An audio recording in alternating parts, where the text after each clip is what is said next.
दोस्तों, कैसे हो आप सब। आइए आज हम देखते हैं नंदलाल बसु, जिनका समय है 1883 ईस्वी से 1967 तक। ठीक, इसके पहले हमने देखा गगनेंद्रनाथ, अवनींद्रनाथ। ठीक, आज देखते हैं नंदलाल बसु। ठीक, नंदलाल बसु के पिता का क्या नाम था? हमारा आंसर है, उनके पिता का नाम पूर्णचंद बसु था। ठीक, क्या था? पूर्णचंद बसु था। नेक्स्ट प्रश्न देखते हैं। नेक्स्ट प्रश्न है, नंदलाल बसु की माता का क्या नाम था? हमारा आंसर है क्षेममणि। क्या? क्षेममणि नाम था। नेक्स्ट प्रश्न देखते हैं। नेक्स्ट प्रश्न है, नंदलाल बसु की माता का जब देहांत हुआ उस समय इनकी आयु कितनी थी? हमारा आंसर 8 वर्ष। कितनी थी इनकी आयु? 8 वर्ष थी। ठीक, अब नेक्स्ट प्रश्न देखिए कि नंदलाल बसु ने किन गुफाओं के भित्ति चित्रों की प्रतिलिपियां तैयार की? इसका आंसर है अजंता और बाघ की भित्ति चित्रों की प्रतिलिपियां तैयार की थी। ठीक, नेक्स्ट प्रश्न है, 1917 ईस्वी में रविंद्रनाथ द्वारा स्थापित विचित्रा नामक शिल्प केंद्र तथा ओरिएंटल स्कूल ऑफ आर्ट के प्रचारक कौन नियुक्त किए गए? तो इसका आंसर है नंदलाल बसु। कौन नियुक्त किए गए थे? नंदलाल बसु। ठीक, हम प्राणों के पुजारी हैं। क्या? हम प्राणों के पुजारी हैं, किसने कहा? इसका आंसर है नंदलाल बसु ने कहा था, हम प्राणों के पुजारी हैं। ठीक,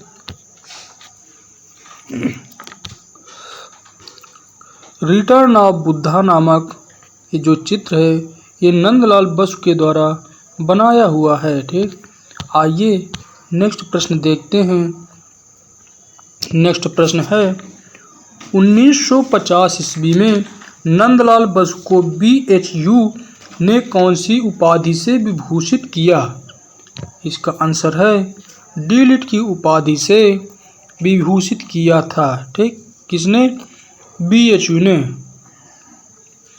अगला प्रश्न देखते हैं। अगला प्रश्न है, ललित कला अकादमी ने इन्हें क्या भेंट किया? हमारा आंसर है ताम्रपत्र भेंट किया था। क्या? ताम्रपत्र भेंट किया था। ठीक, अब देखिए कि नंदलाल बसु अखिल भारतीय कांग्रेस के पंडाल सजाने कहाँ कहाँ गए? इसका आंसर है हरिपुरा, फैजाबाद और लखनऊ गए थे। ठीक, इसके साथ अगला प्रश्न देखते हैं। अगला प्रश्न है, कांग्रेस अधिवेशन के लिए नंदलाल बसु ने क्या बनाया और किस माध्यम से बनाया था? हमारा आंसर है पोस्टर रंग से बनाया था। किस रंग से? पोस्टर रंग से पोस्टर बनाया था। ठीक, अब देखिए नेक्स्ट प्रश्न है, वो है बंगाल शैली का कौन सा कलाकार लिनोकट पर कार्य करता था? क्या? बंगाल शैली का कौन सा कलाकार लिनोकट पर कार्य करता था? तो हमारा आंसर है नंदलाल बसु। इन्होंने टेम्परा पद्धति पर बहुत काम किया था। ठीक, नेक्स्ट प्रश्न है, वो है बंगाल शैली के किस चित्रकार ने माइकल एंजेल और रैफेल की अनुकृतियां तैयार की? हमारा आंसर है नंदलाल बसु ने।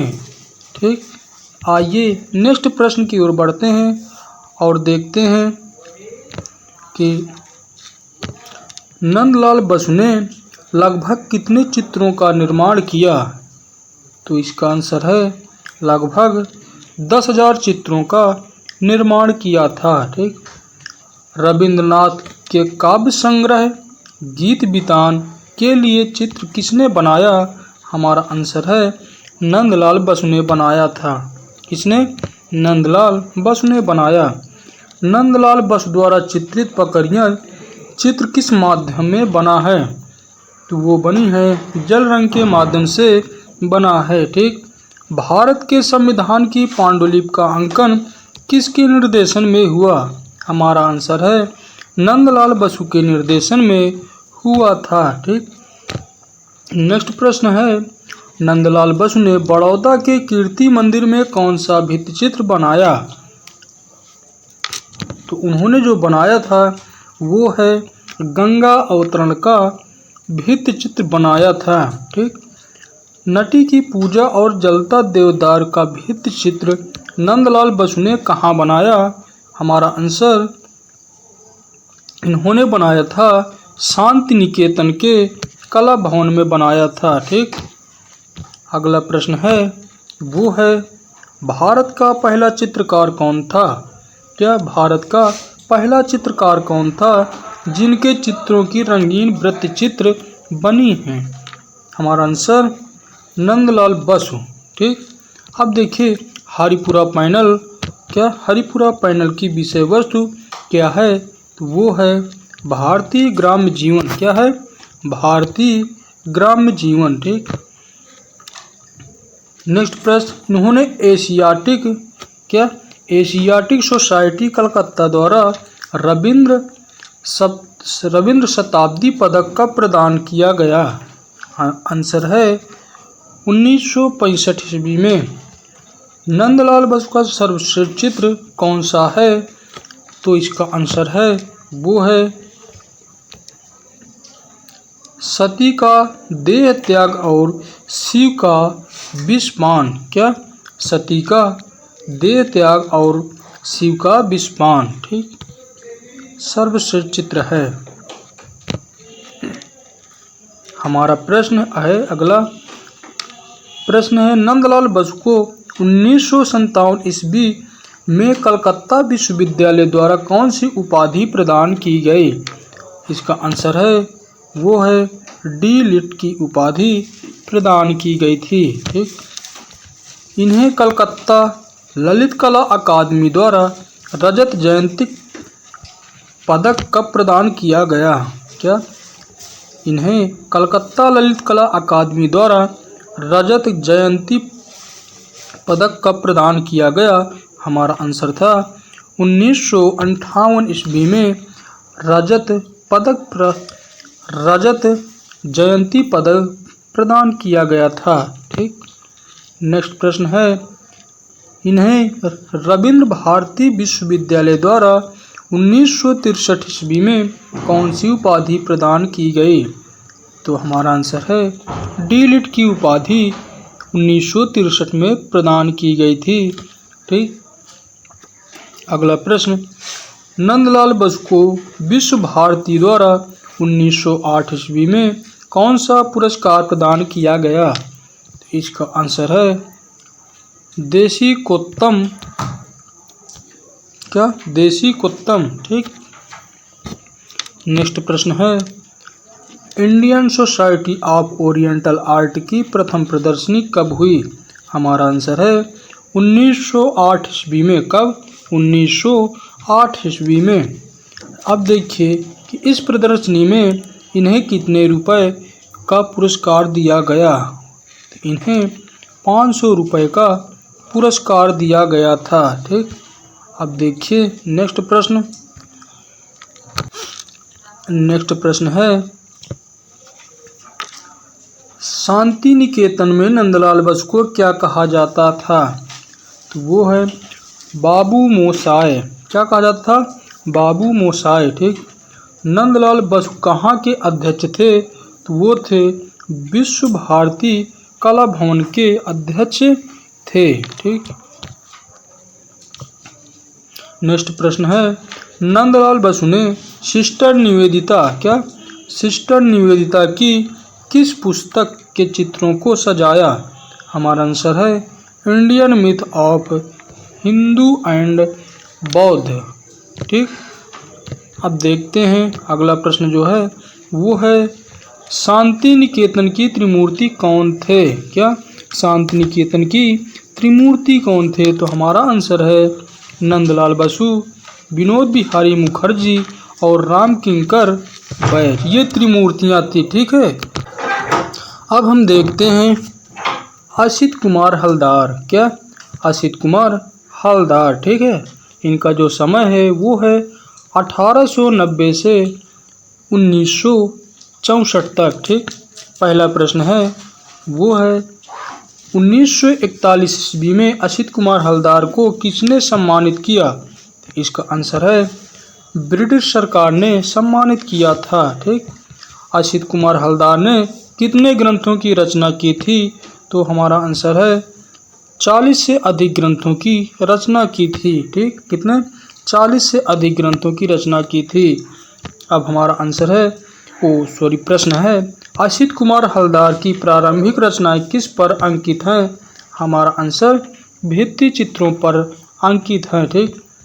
असित कुमार हलदार की कृतियां कहाँ सुरक्षित हैं? तो वो हैं इलाहाबाद संग्रहालय में। कहाँ? इलाहाबाद संग्रहालय में।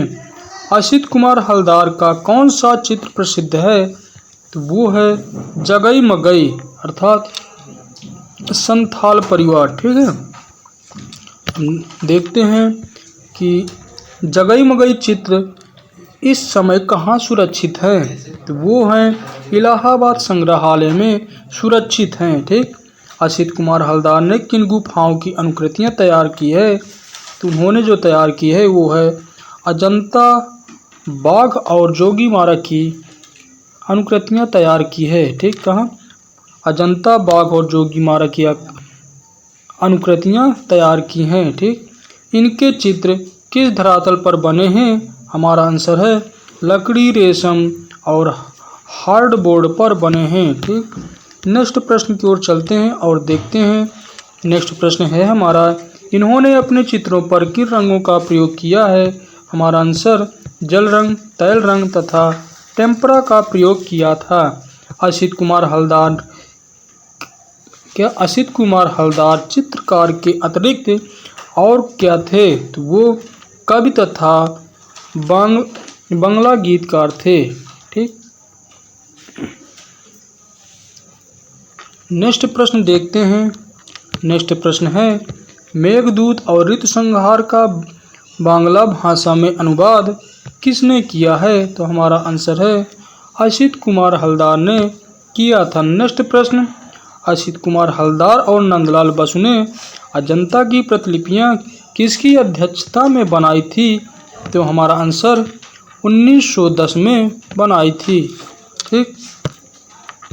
अब हम देखते हैं नेक्स्ट प्रश्न है जो वो है असित कुमार हलदार ने किसके साथ मिलकर जोगीमारा की प्रतिलिपियां तैयार की? तो 1914 में समरेंद्र नाथ गुप्त के साथ मिलकर जोगीमारा की प्रतिलिपियां तैयार की थी। ठीक। लासिट या लोसंट के जन्मदाता कौन है? हमारा आंसर असित कुमार हलदार हैं। कौन? असित कुमार हलदार। नेक्स्ट प्रश्न लासिट या लोसंट किसे कहते हैं? तो आंसर लकड़ी पर लाख से बर्निश कर जो पेंटिंग की जाती है उसे लास्टिक कहते हैं। ठीक। असित कुमार हलदार की चित्र शैली कैसी थी? क्या असित कुमार हलदार की चित्र शैली कैसी थी? तो इसका आंसर है गीतात्मक। क्या? इनकी रेखाओं में ध्वनि गूंजती है। ठीक है। अब देखते हैं नेक्स्ट प्रश्न है जो वो है असित कुमार हलदार द्वारा बनाई गई अजंता की प्रतिलिपियां कहाँ हैं? क्या? असित कुमार हलदार द्वारा बनाई गई अजंता की प्रतिलिपियां कहाँ हैं? हमारा आंसर साउथ केसिंगटन म्यूजियम लंदन में। क्या? साउथ केसिंगटन म्यूजियम लंदन में। असित कुमार हलदार द्वारा बनाई गई जोगीमारा की प्रतिलिपियां कहाँ हैं? हमारा आंसर भारतीय पुरातत्व विभाग दिल्ली में। कहाँ? भारतीय पुरातत्व विभाग दिल्ली में। नेक्स्ट प्रश्न, असित कुमार हलदार द्वारा बनाई गई बाघ गुफा की प्रतिलिपियाँ कहाँ हैं? हमारा आंसर ग्वालियर के पुरातत्व संग्रहालय में। अगला प्रश्न, असित कुमार हलदार किस रूप में जाने जाते हैं? तो वो जाने जाते हैं कवि और कलाकार के रूप में जाने जाते हैं। ठीक दोस्तों, आज इतना ही। अब हम मिलते हैं अगले दिन नए चैप्टर के साथ और नए प्रश्नों के साथ। आप इन सबको अच्छी तरह अध्ययन कीजिए। ठीक, ओके।